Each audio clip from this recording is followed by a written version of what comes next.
Kyousuke. It's a name we have heard a lot in Counter-Strike, and even more as of late thanks to rumors of his upcoming signing to Falcons and his apparent love for Black and Milds. And to some casual fans, he might be nothing more than just that, a name they keep on hearing.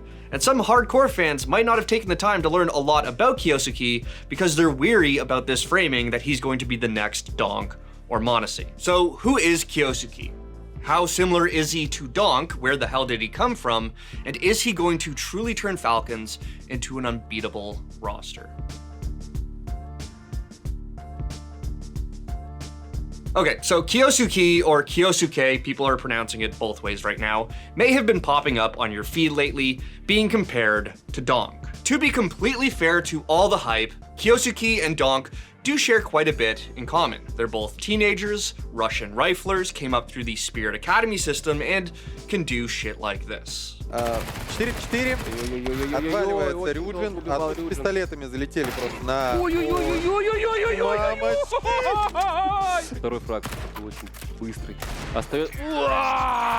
They're even seemingly from the same school of CS, even newer than m0NESY, that emphasizes raw mechanical skill with the rifle and expert micro movements. However, even with their similar styles of play, a keen eye can notice the differences between the two.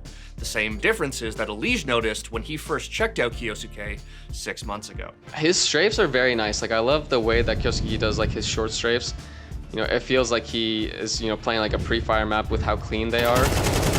It's a very nice kill in Crabini. Like, you can definitely notice his mechanics are very great. Now, regardless of that, it's very f***ing clear that both of these kids are very good at this video game.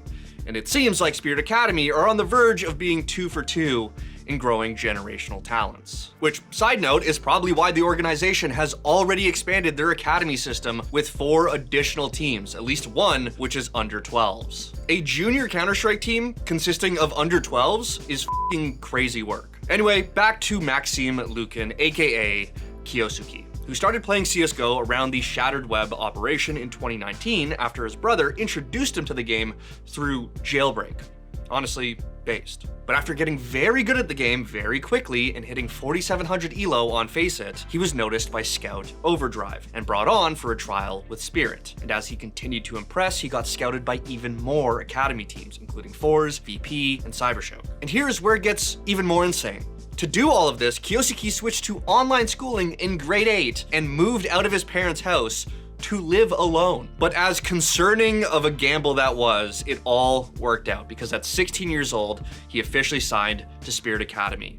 And that's where he really started to make a name for himself. You'll find him pushing. Krabeni eliminates Cypher. Kyousuke with the trade. Kyousuke finds a second frag. Nakaze falls. Kyousuke with a third. And the fourth one, my god. Kyousuke is gonna get the ace. Guaranteed if they can claim a victory here. Yeah, it's back on the Deagles, but yikes! Iku's reacted and He's going to be circled, they're going to know exactly where he's at as well, and Nixon not ready. Kyousuke, he is. What the? It became very clear that Kyousuke was just another kid with a uniquely special talent for this game.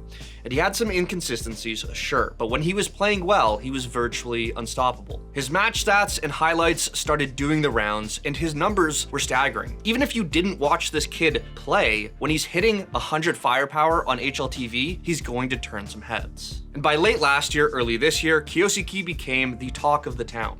Donk's reign of terror had barely started, and this kid was already snatching up the spotlight. And that's especially true after he won his first ever LAN event. But all this hype and the results started to raise a question.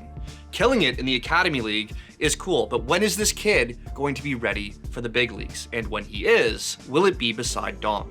Obviously, Kyousuke needed to get some more experience before anything happened, but the thought of having 2 of these monsters on the same team was terrifying and potentially inevitable. And in late 2024, his coach said it was entirely possible for these two to eventually play together, but it sounded like they didn't want to potentially uproot Spirit's success at the time. Still, a betting man would have probably put money on them eventually making it work. However, at the same time, Kyousuke was getting a lot of attention from other organizations. He was too good to ignore and even got 6 bold predictions, basically who to keep an eye on next year, from the AHL TV Top 20 in 2024, including nods from m0NESY and ZywOo. His stats and highlights were only getting more impressive, whether it was on Faceit or officials. I feel like he was trending on Twitter or at the top of CS Reddits once a week. He was inescapable. And then we got the worst news imaginable. I'm being dramatic, but I'm also a hater. Reports were coming in that Falcons and their infinite coin purse were interested in Donk 2.0.